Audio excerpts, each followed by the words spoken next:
நண்பர்களே, இன்னைக்கு திருமங்கலம் முகப்பேர் ரோட்டில் வந்து கொண்டிருந்தேன். ஒரு ஃபோன் வந்த உடனே வண்டியை நிப்பாட்டி ஃபோனை பேசிட்டு திரும்பி பார்த்தா, சும்மா கல்யாண மண்டபத்தில் ஜண்டா மேளம் சும்மா அமக்கலப்படுத்துச்சு. அப்புறம் இன்னொரு மேளம் ரொம்ப அமக்கலப்படுத்துச்சு. இதெல்லாம் பார்க்கும்போது இதே தாய் தோப்பன் கல்யாணத்துக்கு முன்னிட்டு அப்படியே ரோட்டில் போகும்போது நமக்கும் இப்படி ஒரு பிள்ளை பிறந்துச்சுன்னா அந்த பிள்ளைக்கு இந்த மாதிரிலாம் கல்யாணம் பண்ணி எவ்வளோ ஆசைப்பட்டு அந்த பெண்ணோட அம்மாவும் அந்த பையனோட அப்பாவும் எவ்வளோ கண்ணியமாக கஷ்டப்பட்டு சேர்த்து பிள்ளைங்களை படிக்க வச்சு வேலைக்கு உத்தியோகம் அனுப்பிச்சு சொந்த பந்தத்தை கூப்பிட்டு இவ்வளோ பெரிய மண்டபத்தை எடுத்து எவ்வளோ ஆசீர்வாதமாக கல்யாணத்தை பண்ணுறாங்க.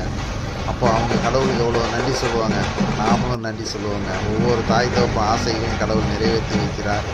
அந்த பிள்ளைகளையும் கடவுள் ஆசீர்வதிக்கணும், இந்த திருமணத்தையும் ஆசீர்வதிக்கணும். அல்லேலூயா. ஆமென்.